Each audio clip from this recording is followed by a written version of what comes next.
Good morning, everyone. So I have the huge blessing this morning of being able to share a true story of two individuals whom I have come to care about very deeply in this world. Their names are Paul and Joyce.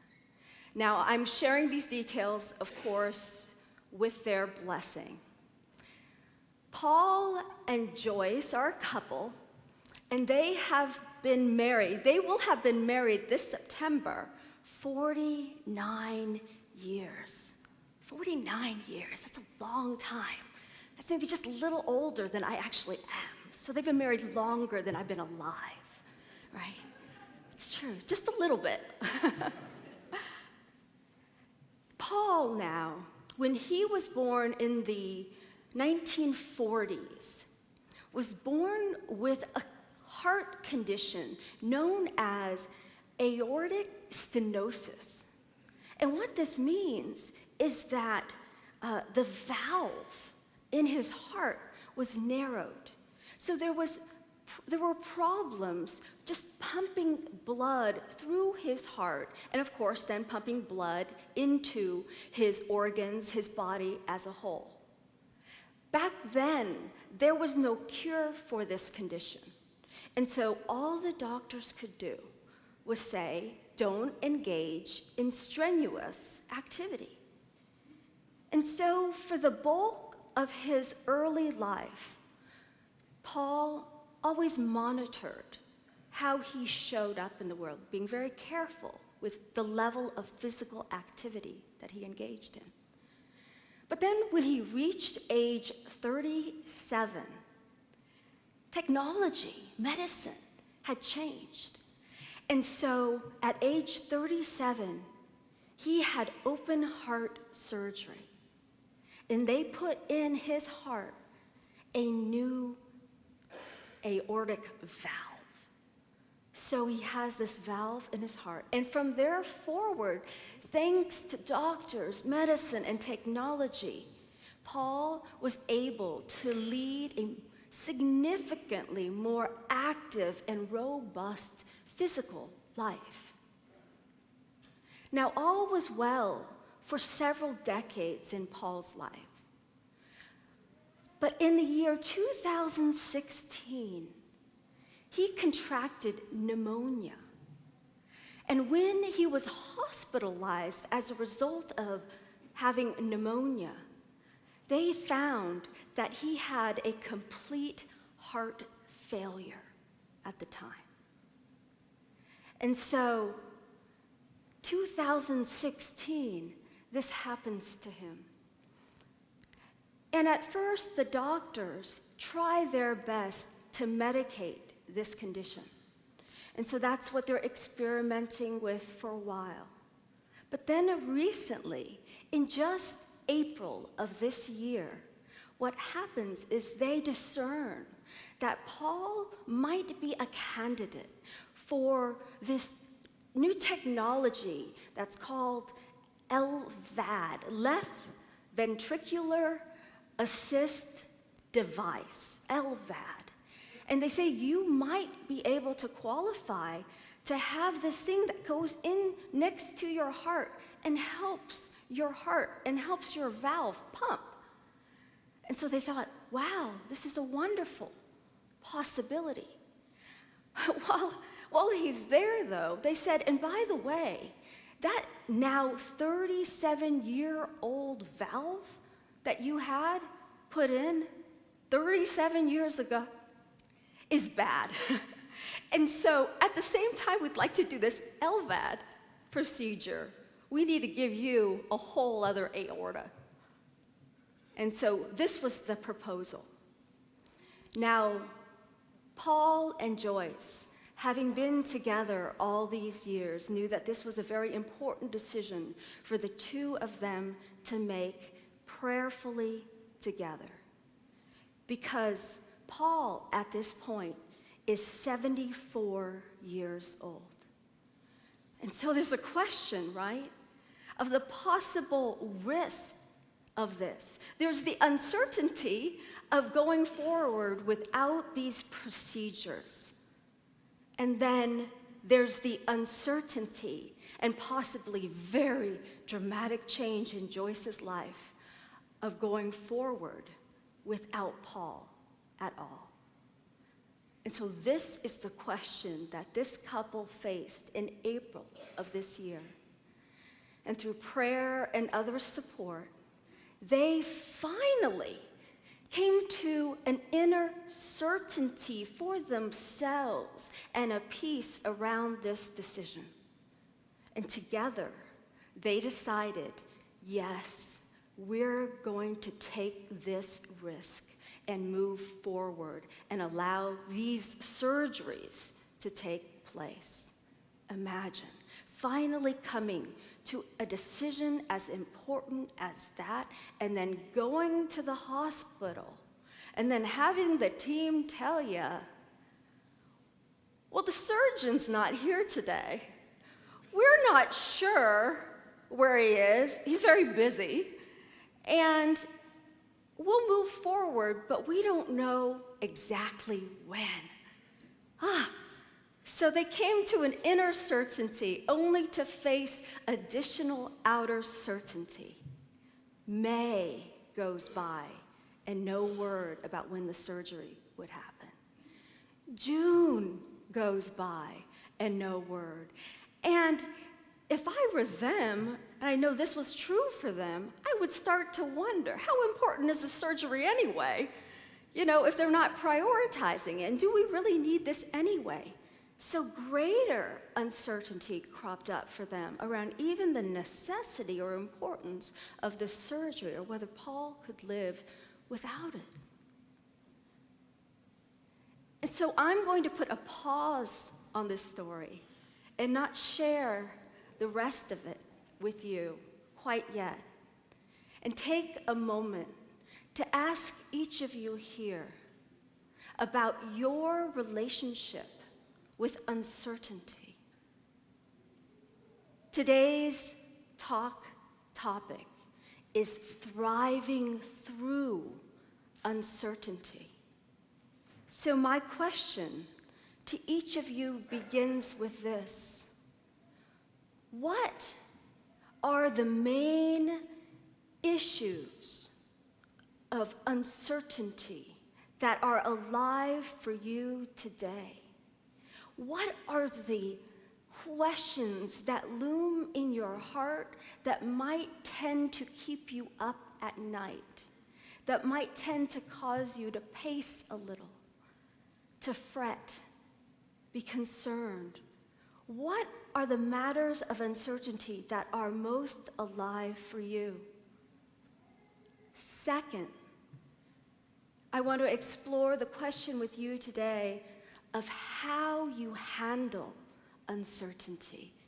Not how you think you should, not how you think you would, but how do you actually handle uncertainty in your life?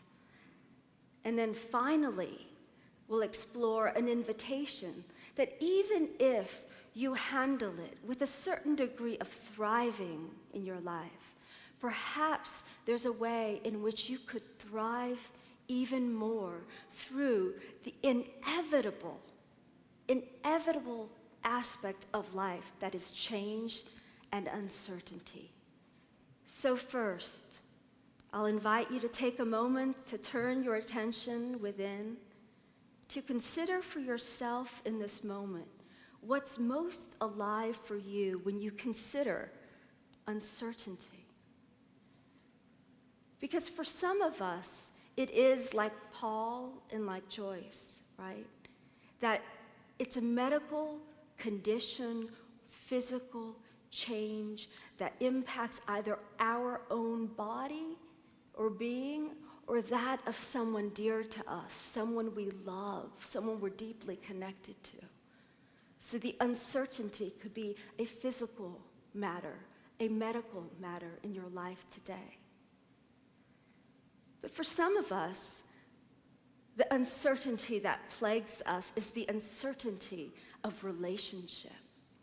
Maybe you've just started dating someone new, and you are filled with a sense of uncertainty as to what this means and where this might be going. And you just want to know, but you can't know. Maybe for you, the uncertainty is a matter of employment. Maybe you've started a new job. You have no idea how this is going to go. You know, right here at Unity Temple, we have uncertainty around how Finn is going to be replaced, right? There's a hole here now, and what are we going to do? Who's going to be able to handle all that? The uncertainty around job, employment. Maybe you're unemployed looking for a job. Maybe you're employed but don't know how you will pay your bills. Or maybe you're employed gainfully, but you're not feeling well about your job and you're considering either changing jobs or retiring. But it's daunting because your job is known. Even the negatives, at least you know what they are, and you don't know what's out there. And you don't know if there's anything really for you. But maybe, like many of us in this modern day, as the world becomes increasingly smaller, that your uncertainties aren't really your interpersonal or personal uncertainties, but a general feeling of anxiety about the uncertainty of the world, of the social state, of the globe, of the environment, uncertainty around healthcare, around immigration, around politics and international relations, and whether relations might result in war or not. And so maybe your anxiety and your fear is for all of us on a more social or global level. I invite you to take a moment to tap into that now, to be aware and bring it up. And as you take a moment to do that, I invite you to consider, how do you handle uncertainty? How are you handling it? Do you, when stressed like I was in law school, pace back and forth, burn a hole through the rug just walking back and forth? Or do you numb out?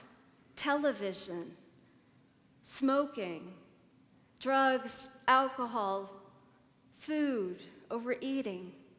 When you feel anxiety as to the uncertainty of what is before you, do you medicate and try to numb out your feelings? In the face of uncertainty, are you one of those that powers up and tries to control everything in your life so that there is certitude? Let's make decisions and let's make them quickly because I'd rather know than not know and sit in the question.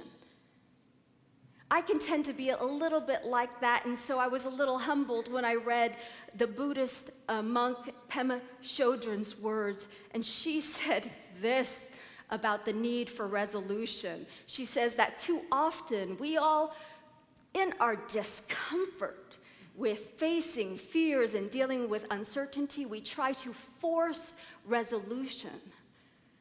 And she says that resolution is not something we are entitled to in this world.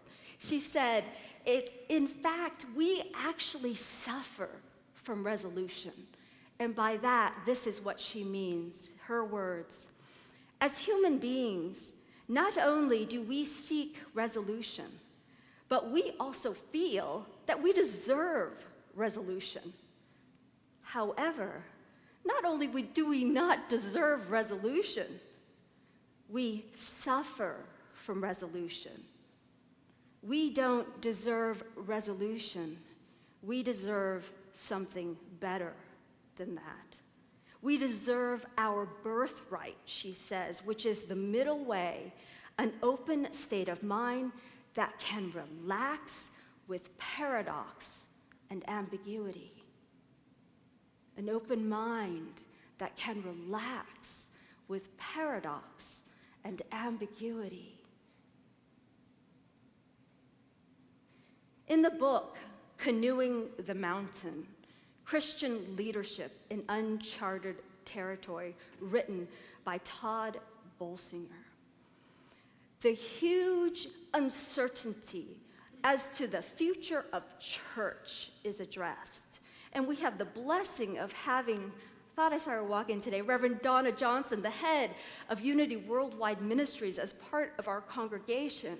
Well, this book was brought up at our Unity Convention this year because this is what's alive for church in this world. And boy, as a relatively new minister, it was really thrilling for me to hear these words, which felt so true, but at the same time, painful. They said in this book, clergy, everyone, clergy, all of us, we were trained for a world that no longer exists. Have any of you felt that way? Some of us feel that way when it comes to being a man in this world, right? I was told not to cry, and now with this new generation, all they want me to do is feel my feelings, you know? Like we were trained for a world that no longer exists. So the book speaks to that on many levels. But there's hope in this. What the book advises us on is, standardly what we do is we deny that the change has happened. And we just try to keep doing the same thing over and over again. Those of you who are in 12-step groups know that that's the definition of insanity, doing the same thing over and over again and expecting different results. And he says, what we usually try to do is work harder. We work harder doing the same thing over and over again rather than actually trying to change the way we approach the new in some degree of denial. And so this book recommends instead that what if we, instead of going back on what we have learned in the past, we move into this unknown territory with an open mind and a spirit of adventure. A spirit of adventure and a willingness to be flexible. A willingness also to release the old. As they say in this book, a direct quote, it is an unavoidable reality that a new solution will result in loss.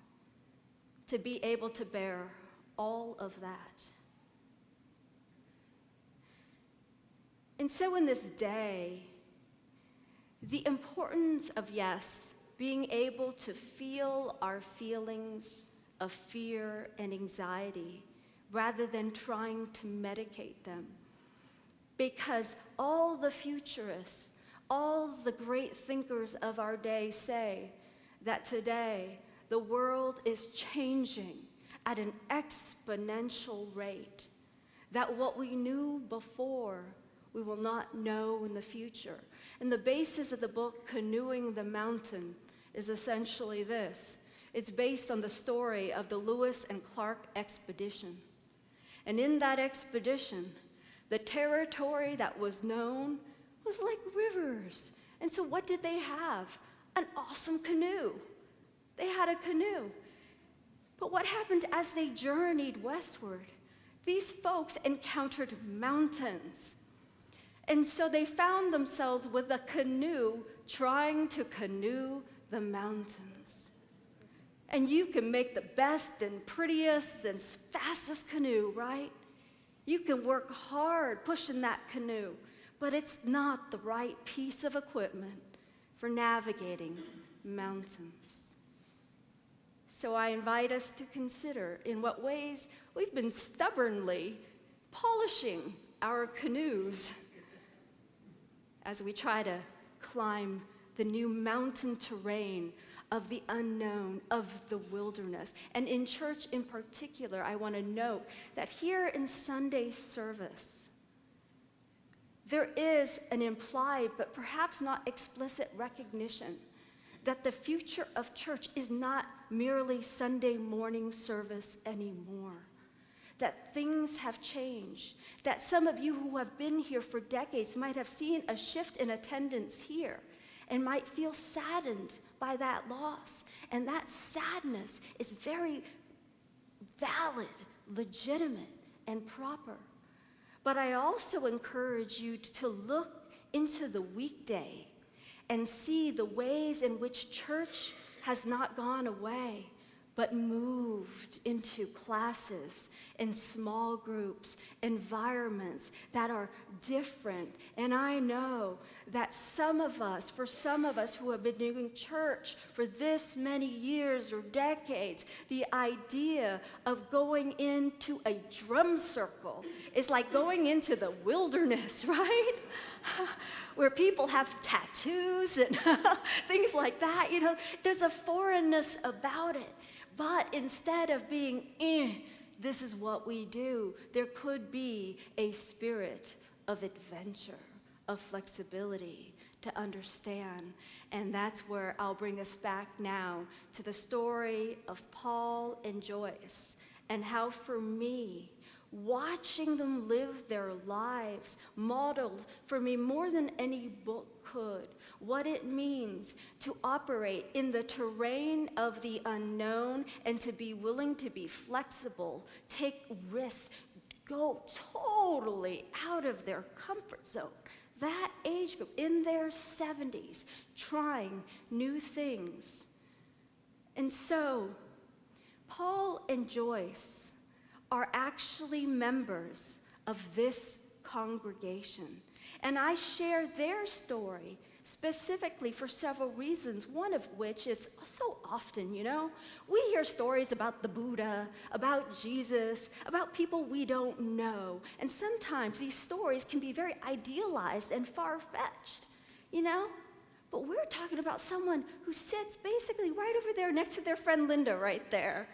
Sunday morning, 10:30, that's their deal. They love 10:30 service. They say they love me, but they won't come to my Unite service. They love 10:30 service the best, And that's their thing. Why? Well, ritual, music, all the things that they've been used to for decades of their lives. But Joyce got a little adventuresome one day, and she ventured into one of my Enneagram classes, which is how we met.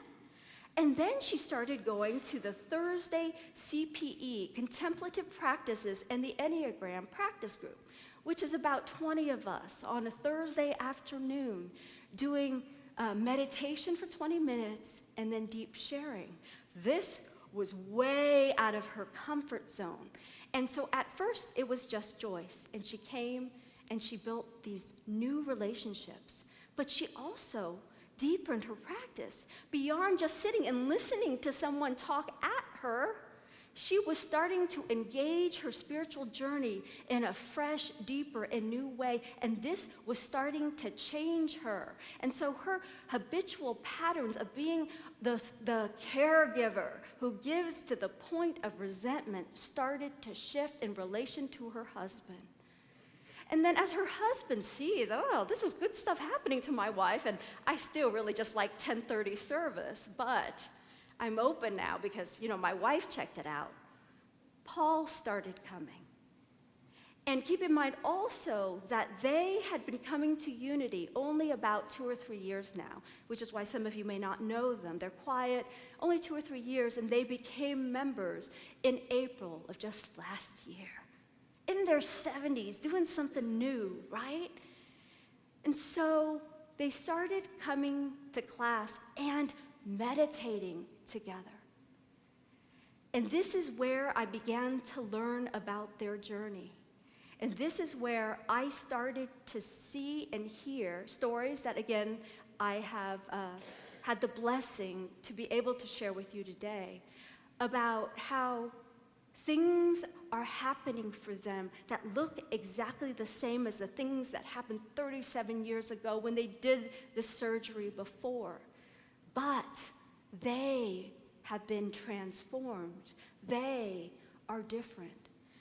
Somehow, Joy shares, she's more at peace sitting in the unknown, not knowing when the surgeon is going to get his act together, right? And come and do this work. And then Paul comes. And I learned from Paul that he's never been intimate with a group of people before. It was his wife, him, and the home. And so this was completely new territory for him. But through his tears that he shared, where he opened up, he started bonding with people in the group, and doing the work that enabled the two of them to walk through this unknown with deep grace.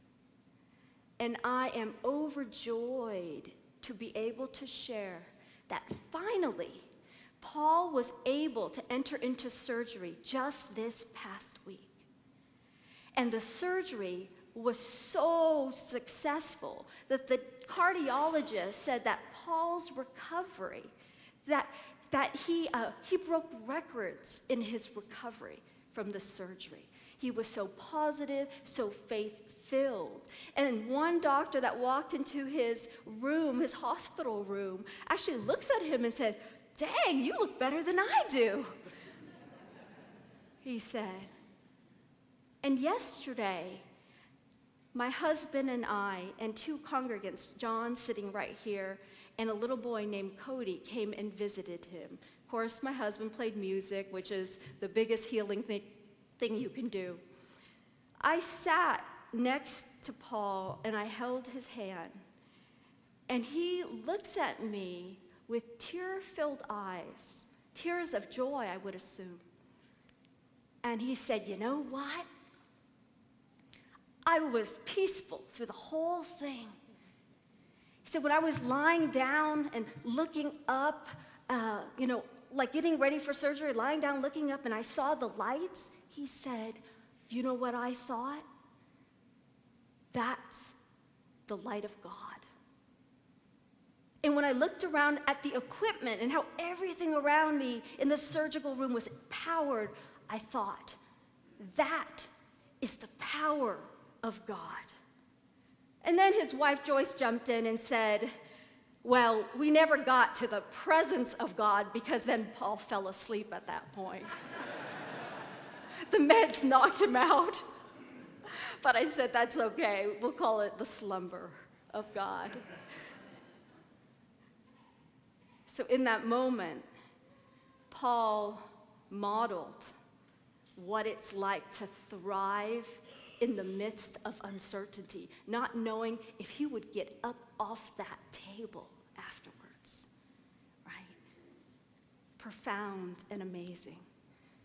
And yeah, the journey before them is different. Joyce says that he now is going to have this equipment, like it's like a computer that like he carries around outside, where there's like a line that goes into his heart. And so he's going to walk around with that now. Very different life. But another different aspect to his life that I thought was so beautiful is this. Through their participation in this group, one of the women in this Thursday CPE group has 3 boys. And one of them in particular just loves the spiritual journey. He's 10 years old and his name is Cody. And Cody, with John here visiting in the hospital, well, the beauty of what's going on is through this new relationship that they would have never had they not stretched, been flexible. Oh my God, I see Cody's mom here too. Hi, Terry. So they connected with Terry Datica. And because of that, Terry, whose parents were never in her children's lives, Paul and Joyce have taken it upon themselves to be essentially like the grandparents for these 3 boys who have never known their grandparents.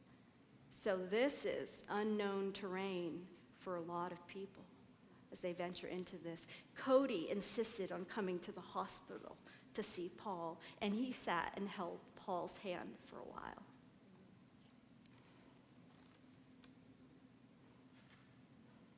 So what's the lesson if we listen to the story? What's the lesson if I apply the story to what I learned in this book, Canoeing the Mountain? Well, the book again reminds us of the importance of being able to not be in denial, but really face our fears and then move forward with faith, with a sense of adventure, with an openness and a willingness to be flexible for the gifts that we would not have encountered were we still back there polishing our canoe and try to make it go up the mountain. But the other piece that the book spoke about that I feel is so deeply relevant to our community here is this: that when we begin to venture individually and collectively into unknown territory, one of the most important things that we bring with us is trustworthy relationships. When we are out there in the unknown, we have to know and trust the people with us. And we can't know that if we don't take time to know that this story I shared, I bet you each one of you has a similar story. Or could be inspired by someone else's story, the person sitting next to you. That as we as a church community venture into the unknown territory, that we're able to build the relationships now that support us in the moments when we might be the ones fretting, where we might be the ones on the table, if you will. So my invitation is to take a moment to consciously consider how, as our church community moves forward into the unknown of the coming decades, that you can be an instrumental part of being that trustworthy person that holds a vision and a faith that says, wow, this is unknown mountainside, right? This is unknown territory, but what I do know, that God is in the drum circle and in the tattoos, that God is in the weird people that I don't recognize now walking through the halls of this church, that God is everywhere present, that God, yes, is present and not slumbering after all. And so feel the fear, and by feeling the fear, we allow fear to move through us as opposed to being lodged in us and then us being moved by fear. I'll close with words by the poet Rumi, who said this: keep walking, though there's no place to get to. Don't try to see through the distances. That's not for human beings. Move within. But don't move the way fear makes you move. And so let's take an opportunity now to move within in a time of meditation.